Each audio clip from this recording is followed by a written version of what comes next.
오늘은 아버지를 닮아야 할 아들이라는 제목으로 함께 하나님의 말씀 나누도록 하겠습니다. 가끔 부모님들은 자녀를 바라보면서 유전자가 무섭다라는 그런 생각을 떠올리곤 합니다. 닮은 얼굴, 그리고 한쪽만 들어가는 보조개, 그리고 둥근 턱, 큰 키, 점점 자녀들이 나를 닮아가는 그런 모습을 볼 때면 참 신기하다라고 해서 참 유전자가 그래서 무섭다라는 생각을 많이 합니다. 그런데 간혹 외모뿐만 아니라 그 생활 습관이나 관심사 등도 비슷해지는 자녀들도 있죠. 부모의 말투를 따라하고 그리고 표정도 비슷해지고 그리고 좋아하는 음식이나 좋아하는 스포츠 그리고 관심 있는 분야 등 다방면으로 닮아가는 것을 볼 수 있습니다. 이렇게 될 수 있는 이유는 무엇일까요? 우리가 얼굴 그리고 키 이런 것들은 사실은 유전자 때문에 그렇다고 생각하지만 우리가 관심사나 그리고 내가 좋아하는 것들 음식들도 사실 좋아하는 내 자녀들이 고스란히 물려받는 경우들이 있거든요. 왜 그럴까? 그 이유는 무엇일까요? 그것은 바로 부모와 자녀가 친밀하게 지냈기 때문인 것이죠. 함께 지내고 대화하는 시간이 많다 보니까 자연스럽게 닮아가는 것입니다. 아버지와 함께 좋아하는 것들을 하고 좋아하는 음식을 먹다 보니까 자연스럽게 그것도 나도 좋아해지고 사랑하게 되는 것이 바로 닮아가는 모습 아닐까라는 생각을 합니다. 하나님은 우리의 아버지이십니다. 믿으십니까? 하나님은 우리의 아버지시고요. 그리고 우리는 하나님께서 보내신 성령으로 거듭나 하나님의 자녀가 되었습니다. 다시 말해 우리는 하나님과 같은 영적 유전자로 다시 태어나 하나님의 자녀가 되었던 것이죠. 그렇다면 이렇게 질문을 좀 해보겠습니다. 우리 성도님들은 지금 아버지 되시는 하나님을 닮아가고 계십니까? 아버지 되시는 하나님과 함께 지내고 그리고 대화하는 시간을 많이 갖고 계십니까? 많은 성도님들은 신앙생활하는 목적을 내가 구원받는 것이다 라고 오해하고 있습니다. 많은 사람들이 왜 예수님을 믿느냐, 많은 사람들이 왜 교회에 다니느냐, 왜 신앙생활 하느냐 라고 묻는다면 그 목적이 내가 구원받기 위한 것이다 라고 이야기합니다. 그러나 그렇지 않습니다. 하나님께서는 우리를 하나님의 자녀로 삼으시고 구원하신 것은요, 목적이 아니라 바로 시작입니다. 이제 하나님의 자녀가 되었으니 너가 하나님을 닮아서 세상에 하나님을 증거하게 하신 것입니다. 이것이 바로 하나님을 우리를 구원하신 목적이라고 할 수 있습니다. 그러나 하나님의 자녀가 된 그 자체에 머물러 하나님과의 교제를 하지 않으면 자녀는 자녀인데 아버지를 전혀 닮지 않는 자녀인 것이죠. 그래서 우리가 가끔 안 닮으면 얘 아버지 아들 맞아요? 이렇게 물어보시는 경우들도 있는데 안 닮으면 그렇게 된다는 것이죠. 그렇다면 우리의 아버지 되시는 하나님은 과연 어떠한 분이실까요? 그리고 우리가 닮아야 할 하나님의 모습은 어떠한 모습일까요? 하나님이 어떠한 분이신지를 이 시간에 다 담아내기에는 아마 오늘 우리 성도님들 댁에 못 돌아가실 테니까 그걸 원하시면 오늘 하루 종일 강의하겠습니다. 오늘 하나님을 다 이야기하기에는 너무나도 시간이 부족하니까 오늘 본문에 나타나는 하나님은 과연 어떠한 분이신지를 살펴보고 우리가 그 모습을 닮아가는 우리가 되기를 주님의 이름으로 축복합니다.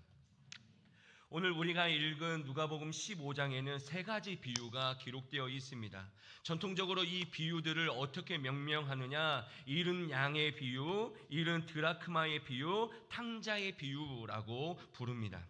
이 이름만 생각하면 이 비유들의 초점이 지금 어디에 있습니까? 잃었다가 다시 찾았다라는 것이죠.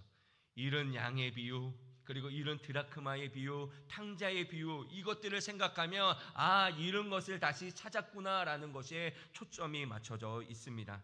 물론 이것도 매우 중요한 핵심이지만 더욱 중요한 것은 무엇이냐? 그 잃은 것을 다시 찾은 사람의 모습이 여기에는 더 핵심인 것이죠. 그냥 단순히 잃은 것을 찾은 것이 목적이 아니라 그 잃은 것을 찾은 사람의 모습이 어떠하냐라는 것이 바로 오늘 이 비유들의 핵심이라고 할 수 있습니다. 그것은 바로 예수님께서 이 비유들을 말씀하신 이유를 생각하면 알 수 있는데요. 예수님께서는 왜 이렇게 세 가지 비유를 오늘 드셨을까? 오늘 그 이유를 우리 누가복음 15장 1절에서 2절에 우리 기록되어 있습니다. 우리 그 말씀 함께 읽어보도록 하겠습니다. 누가복음 15장 1절에서 2절의 말씀입니다. 함께 읽겠습니다. 시작. 모든 세리와 죄인들이 말씀을 들으러 가까이 오니 바리새인과 서기관들이 수군거려 이르되 이 사람이 죄인을 영접하고 음식을 같이 먹는다 하더라. 아멘. 오늘 말씀이 어떻습니까? 모든 세리와 죄인들이 말씀을 듣기 위해서 예수님께로 왔습니다. 그런데 그 광경을 지금 누가 보고 있느냐? 바리새인과 서기관이 이 모습을 보고 있는 거예요. 그러면서 그들이 서로 수군을 거리는데 뭐라고 수군을 거리느냐? 바로 이 사람이 누구입니까? 바로 예수님이에요. 예수님이 죄인을 영접하고 그들과 함께 음식을 먹는다라고 하면서 비난하고 있는 모습을 보게 됩니다. 한마디로 이런 말이에요. 어떻게 이스라엘의 선지자고 그리고 선생으로서 죄인들과 함께 먹을 수 있느냐라고 묻고 있는 것입니다. 이들의 이러한 반응은요 당연합니다. 왜냐하면 이들이 생각하는 세리와 죄인들은요 하나님 나라에 들어갈 수 없는 사람들이기 때문입니다. 우리는 바리새인 그러는데요. 여러분 바리새라고 하는 그 뜻이 무슨 뜻이냐? 분리시키다라는 뜻을 가지고 있습니다. 바리새인들은 그러면 어떤 일을 하는 사람입니까? 분리하는 사람들이에요. 즉 죄인과 의인 그리고 율법을 지키는 사람과 율법을 어기는 사람, 이 사람들을 분리시키는 사람들이 바로 바리새인인 것이죠. 그래서 의인과 그리고 자기들을 비롯한 율법을 지키는 사람들은 다 어떻습니까? 천국에 갈 수 있는 사람들이고 죄인과 율법을 어기는 자들은 결단코 천국에 들어갈 수 없다라고 여겨서 이들은 철저하게 분리되어 살아가야 한다라고 여기는 사람들이 바로 바리새인이었던 것이죠. 그러니 그런 생각을 갖고 있는 사람들이 어떻습니까? 지금 죄인들과 함께 식사하고 계시는 예수님의 모습을 그들은 절대로 받아들일 수가 없었던 것이죠. 이런 사실을 알고 계신 예수님은 그 바리새인과 서기관들에게 너희가 경외하고 너희가 사랑하는 하나님 아버지 그분이 진정 원하시는 것이 무엇인가 라는 것을 알려주시기 위해서 오늘 이 세 가지 비유를 우리에게 알려주신 것입니다. 여러분 이 세 가지 비유 잘 아실 거예요. 잃은 양의 비유, 잃은 드라크마의 비유, 탕자의 비유 다 아실 텐데요. 여러분 이 비유들의 공통점이 무엇인지 아십니까? 가장 먼저 어떤 사람, 어떤 여자, 어떤 아버지가 가장 먼저 시작되고 있는 거예요. 이렇게 시작되죠. 먼저 어떤 사람이 양 100마리가 있다. 어떤 여자가 10 드라크마가 있다. 어떤 사람에게는 2 아들이 있다라고 시작하고 있습니다. 그 다음으로는 어떤 것이 공통점이냐면 그 잃은 것을 찾아내기까지 애쓰고 있다라는 거예요. 잃을 양을 사람들은 어떻습니까? 그 잃은 한 마리의 양을 찾아내기까지 온 동네를 찾아다니며 그것을 찾아내기까지 힘쓰고 있지 않습니까? 또한 한 드라크마를 잃은 여자는 어떻습니까? 등불을 켜고 집을 쓸며 부지런히 찾아다니고 있습니다. 그리고 둘째 아들이 집을 떠난 아버지는 어떻습니까? 매일매일 이 아들이 돌아오기만을 바라면서 눈밖에 서서 아들을 기다리고 있는 아버지의 모습이 담겨져 있다는 거예요. 마지막엔 공통점은 무엇이냐면 찾고 나서 이웃들을 불러 모아서 큰 잔치를 벌인다는 거예요. 첫 번째나 두 번째 비유는요 간단하게 기록되어 있지만 세 번째 비유에는 그 모습이 자세히 기록되어 있습니다. 어떻습니까? 자기의 재산을 다 허비한 아들인데 그가 건강하게 돌아왔다는 이유만으로 어떻게 합니까? 그에게 제일 좋은 옷을 입히고 그 손에 가락지를 끼우고 그리고 그를 위하여서 살진 송아지를 잡아 잔치를 해줬다라고 기록하고 있는 것이죠. 그렇다면 이 비유들에서 어떤 사람, 어떤 여자, 어떤 아버지는 누구를 가리키는 것입니까? 바로 하나님 아버지를 가리키는 거예요. 그리고 그 비유들에게서 나타난 하나님은 어떠한 분이십니까? 바로 잃은 것을 찾아내기까지 애쓰시고 그 잃은 것을 찾았을 때에는 잔치를 벌일 정도로 매우 기뻐하며 행복하는 것이 바로 우리 아버지시다라고 예수님이 가르쳐주고 있는 거예요. 그렇습니다. 우리 하나님은요, 잃은 것을 찾아내기까지 최선을 다하실 뿐만 아니라 그 잃은 것을 찾았을 때에는 매우 행복하고 매우 기뻐하는 분이 바로 우리 하나님이시라는 거예요. 그리고 그분을 닮은 자녀라고 한다면 당연히 아버지와 같은 마음으로 잃어버린 사람들을 되찾았을 때 어떻게 해야 됩니까? 기뻐해야 돼요. 행복해야 된다라는 것입니다. 그렇다면 자칭 하나님의 자녀라고 생각하는 이 바리새인들, 죄인들을 보고서 그들은 어떻게 행동해야 했었던 것일까요? 그리고 오늘 이 자리에 하나님의 자녀가 되어서 교회 공동체 안에 있는 우리는 무엇에 관심을 가지고 살아가야 할까요? 오늘 우리가 읽은 본문은 잃은 아들을 되찾은 아버지의 비유 2탄입니다.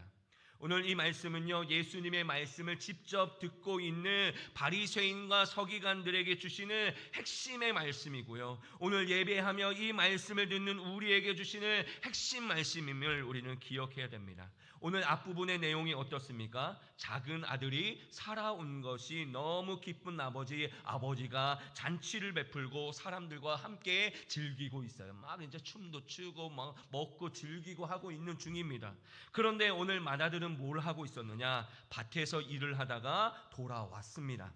그런데 그 돌아오면서 집안에 풍악 소리와 춤추는 소리가 들리는 거예요. 막 춤추고 막 사람들이 놀고 하니까 이게 무슨 일인가라고 하면서 종을 불러다 놓고 무슨 일이냐라고 묻습니다. 그런데 원어를 보면 여기에서 한 번 묻는 게 아니에요. 여러 번 계속 물었다라고 기록하고 있습니다. 왜 계속 물었을까? 동생이 돌아왔고 아버지는 지금 너무 기쁜 나머지 잔치를 벌이고 있는데 정작 맏아들은 이 사실을 지금 까맣게 모르고 있는 거예요. 더군다나 종을 불러다가 무슨 일인지 한번 확인했으면 아버지께로 가서 함께 잔치를 즐기고 그렇게 살면 되는데 계속해서 아버지에게는 가지 않고 뭘 하고 있습니까? 이게 무슨 일이냐라고 하면서 종들에게 계속 묻고 있는 것입니다. 그래서 종들은 이렇게 대답하죠. 당신의 동생이 돌아왔기 때문에 당신 아버지께서 건강하게 그를 다시 맞아들이게 됨으로 인하여서 살진 송아지를 잡고 축제를 벌이고 있습니다 라고 얘기합니다. 그러자 그의 반응이 오늘 어떻습니까? 그가 노하였고 들어가고자 하지 않았다라고 말하고 있습니다. 지금 이 맏아들은요, 아버지가 왜 이 잔치를 벌이고 있는지 이해할 수가 없는 거예요. 그 잔치에 들어가기를 거부하고 있는 것입니다. 분명히 자기 동생이 둘째 아들이 아버지께 큰 죄를 짓고 떠났는데 그가 돌아왔다라는 이유만으로 잔치를 베풀고 있는 아버지가 이해가 되지 않는 거예요. 여러분, 이것으로 봤을 때 이 맏아들은요, 아버지와의 관계가 어떠한 것 같습니까? 전혀 친밀하지가 않은 거예요. 그동안에 아버지와의 교제가 전혀 없던 거예요. 아버지께 찾아가서 말하지도 못하고 지금 밖에 서성거리면서 왜 돌아온 동생을 위해, 왜 아버지의 재산을 다 탕진하고 돌아온 이 동생을 위해 잔치를 벌이고 있는지 도무지 아버지가 이해되지 않았던 것입니다. 다시 말해 아버지와의 전혀 대화도 없고 교제도 없어서 아버지가 어떠한 분이신지, 그리고 우리 아버지가 어떤 것을 좋아하시는지, 그리고 그 작은 아들이 집을 떠났을 때에 우리 아버지의 마음은 어떠했는지를 전혀 알지 못했다라는 것입니다. 그렇습니다. 작은 아들은 아버지의 곁을 떠나 있었던 잃어버린 아들이었다라고 한다면 맏아들은요, 아버지와 한 집에서 살고는 있으나 그 마음이 이미 아버지를 떠나 또 다른 잃어버린 아들이었다라는 것입니다. 그러나 아버지는 잔치를 거부하고 들어오지 않고 있는 아들을 어떻게 하고 있습니까? 계속 권면하고 있는 거예요. 들어와라, 나와 함께 들어와라, 나와 함께 즐기자라고 말하고 있는 거예요. 아버지는요, 자기의 아들이 자신이 지금 누리고 있는 이 기쁨을 함께 누리기를 원하고 계시는 거예요. 그러나 아들은 이렇게 말을 하죠. 내가 아버지를 섬길 때에는 염소 새끼라도 줄 일이 없었더니 아버지의 살림을 다 삼켜버린 아들이 돌아오니 살찐 송아지를 잡으셨습니다 라고 하면서 원망하고 있는 모습을 보게 됩니다. 그런데 오늘 여기서 충격적인 것은 무엇이냐 하면 섬기다라는 말이에요. 이 섬기다라는 말이요, 원어적으로 보니까 종처럼 일하다, 그리고 종처럼 섬기다라는 의미를 가지고 있습니다.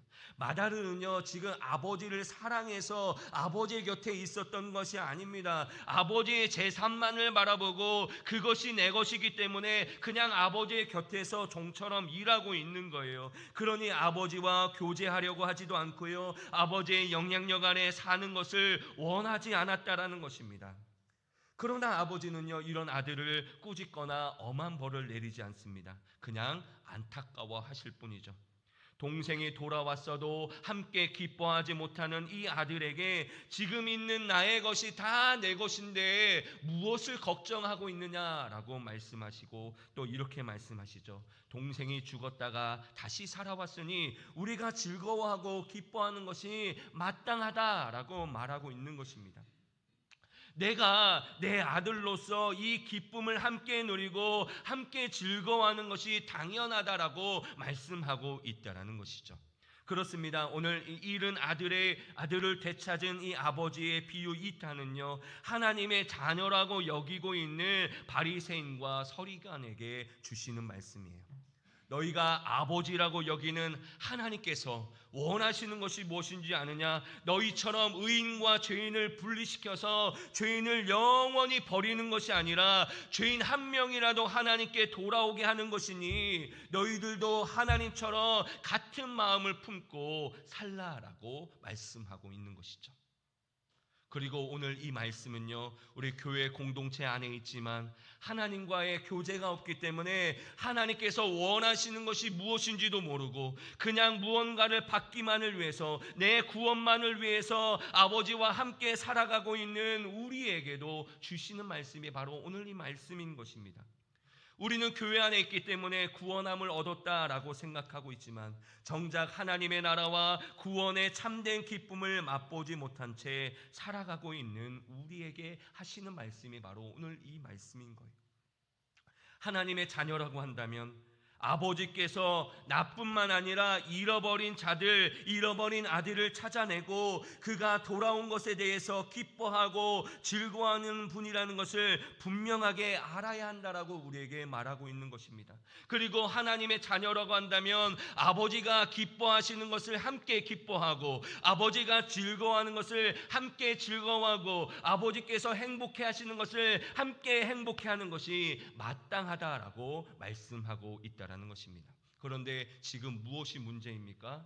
우리가 왜 하나님과 같은 기쁨을 누리지 못하고 있습니까? 왜 우리는 하나님과의 다른 관심사를 가지고 살아가고 있습니까? 그것은 여전히 우리는 한 집에 살기는 합니다. 우리는 교회에 와서 예배를 드리기는 합니다. 하지만 하나님과 함께 있지도 않고 하나님과 교제도 없으니 아버지의 기쁨, 아버지의 즐거움을 함께 누리지 못하고 있는 것이죠.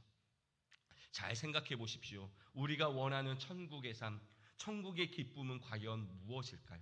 우리는 그것을 늘 꿈꾸지 않습니까? 천국의 삶, 천국의 기쁨을 우리는 꿈꾸는데요. 그런데 오늘 본면은 분명히 그 천국의 기쁨이 무엇인지를 우리에게 알려주고 있습니다. 나뿐만 아니라 다른 사람들이 하나님의 자비하심의 은혜로 하나님께 돌아오게 될 때에 아버지와 함께 느끼는 그 기쁨이 바로 천국의 기쁨이다라고 우리에게 알려주고 있는 거예요. 그렇지 않습니까? 오늘 이 세 비유가 우리에게 보여주는 것이 무엇입니까? 하나님께서 잃은 것을 되찾을 때에 잔치를 베푸신다는 거예요. 그냥 잔치를 베푸는 게 아니라 잃은 사람들이 오게 될 때, 잃은 아들들이 오게 될 때에 잔치를 베푸는 예수님, 이 하나님의 모습을 보여주게 된다는 거예요. 하나님은요, 그것을 가장 기뻐하시고 가장 행복해 하신다라는 거예요. 그리고 그때마다 잔치를 여시고 기뻐하며 즐기시는 아버지의 모습을 우리에게 알려주고 있는 것이죠. 그러므로 하나님께서 이 말씀을 통해 우리에게 원하시는 것은요, 하나님께서 얼마나 자비로우시고 얼마나 사랑이 많으신 분이신지를 아는 것에 그치는 것이 아닙니다. 우리는 오늘 이 말씀, 이 탕자의 비유를 보면서 나를 구원해 주신 하나님 너무나도 자비롭고 사랑이 많으신 분이야 라고 거기에서 다 그칩니다. 그런데 오늘 이 비유를 주신 이유는요, 거기에 그치는 것이 아닙니다. 우리가 아버지를 닮은 것을 하나님이 원하시는 거예요. 우리가 아버지를 닮아가는 것을 하나님이 원하고 계신다는 거예요. 아버지처럼 이런 것을 위해 애쓰면서 이 일이 얼마나 아버지께서 기뻐하실지 함께 공감하고 함께 즐거워하고 함께 행복해 하기를 원하고 계시는 거예요. 그리고 한 영혼이 주님께로 돌아올 때에 우리가 함께 기뻐하고 즐거워하기를 바라고 계신다라는 것입니다. 하나님은요, 우리가 하나님처럼 자비하심으로 사람들을 건져오기를 원하고 계신다는 거예요. 그래서 누가복음 6장 36절에 보면 이렇게 기록하고 있습니다. 함께 읽겠습니다. 시작. 너희 아버지의 자비로우심 같이 너희도 자비로운 자가 되라. 아멘.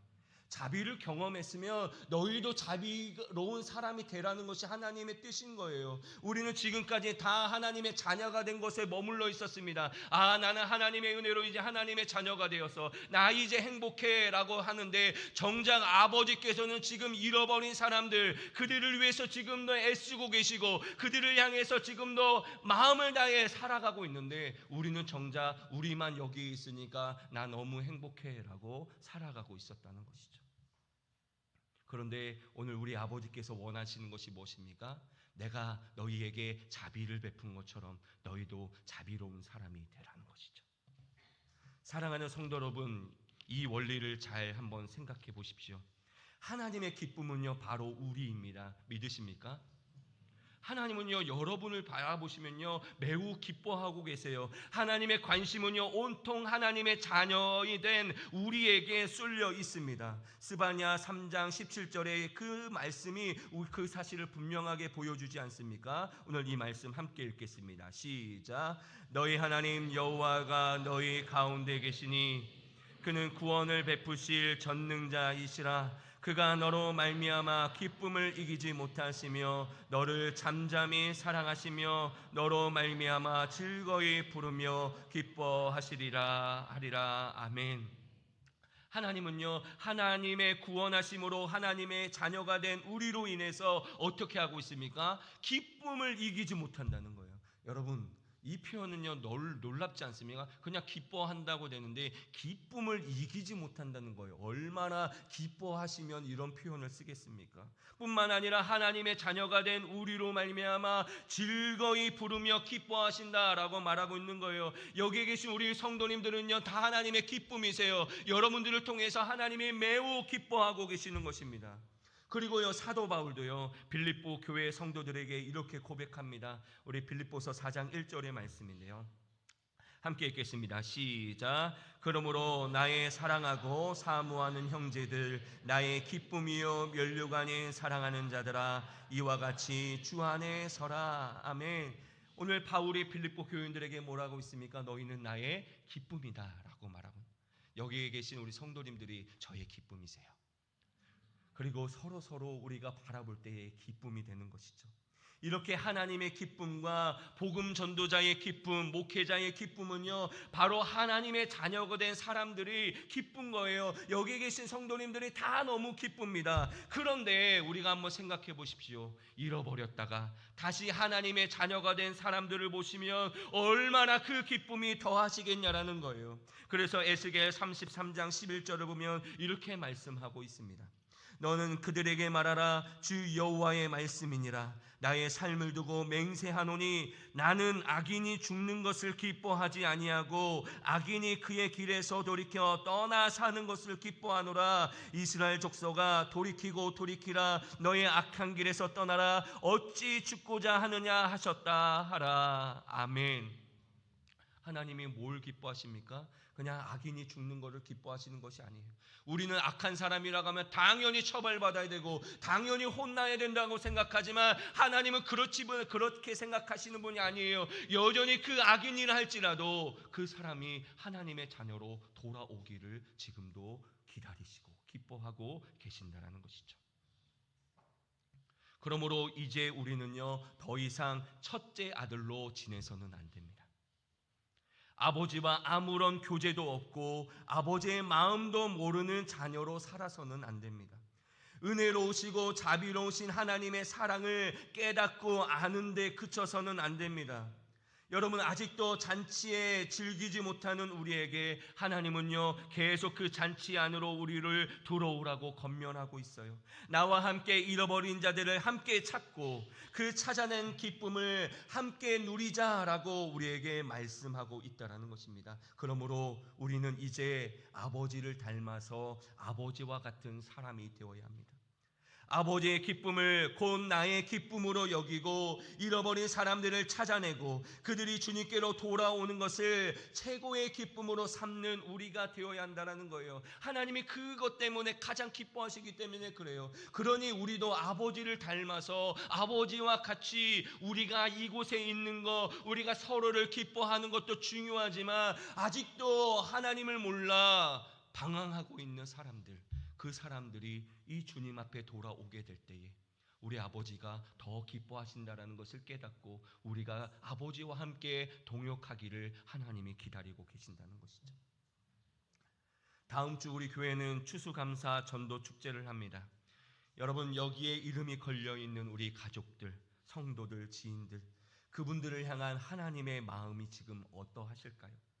지금도 찾아내기까지 엄청 애쓰고 계시지 않겠습니까? 엄청 기도하고 계시지 않겠습니까? 엄청 하나님이 눈물로써 기도하고 계시지 않겠습니까? 그리고 그들이 돌아오면 얼마나 기뻐하실까요? 한번 생각해 보세요. 얼마나 기뻐하실까? 이 아버지의 마음을 닮아서 그 기쁨의 잔치를 우리가 미리 볼 수 있는 우리가 되었으면 좋겠어요. 다음 주에 이 자리가 차고도 넘쳐서 정말로 하나님 앞에 돌아온 사람들이 더 많아져서 우리 하나님이 기뻐하실 그 모습, 그리고 천국에서 잔치가 열릴 것을 우리가 바라보면서 한 주간도 그 사람들을 전도하고 찾아내기에 애쓸 수 있는 우리 사랑하는 성도님들이 되시기를 주님의 이름으로 축복합니다. 그래서 우리가 이 추수감사 천도 축제 때 우리 사랑하는 성도들, 내가 기도했는데 안 나올 수 있습니다. 그런데요, 실망하지 마세요. 하나님의 때가 아니기 때문에 그래요. 우리는 하나님의 때까지 우리는 계속 기도하고 계속 노력하면 되는 거예요. 그러면요, 우리 하나님은요 결국 그 모든 것을 들으시고 응답하시는 하나님이신 줄로 믿습니다. 가장 중요한 것은요, 우리가 낙심하기 때문에 문제가 되는 거예요. 기도를 중단하기 때문에 그런 거예요. 이제는요, 우리가 다시 기도해야 됩니다. 내 사랑하는 남편이, 내 사랑하는 아들이 아직도 돌아오지 않고 다음 주에 안 나온다 할지라도 실망하지 마시고 계속 기도하시기 바랍니다. 누가 기뻐하십니까? 하나님이 기뻐하시는 일이세요. 하나님은요 지금도 잃어버린 사람들을 위해 찾아 애쓰시고 그들이 돌아오면 잔치를 벌이실 정도로 행복하신 분이 바로 우리 아버지십니다. 그러므로 그 아버지의 마음을 가지고 우리가 한 주간 동안 열심히 또 찾아내기에 기도하며 또 섬길 수 있는 우리 사랑하는 성도님들이 되시기를 주님의 이름으로 축복합니다. 아멘.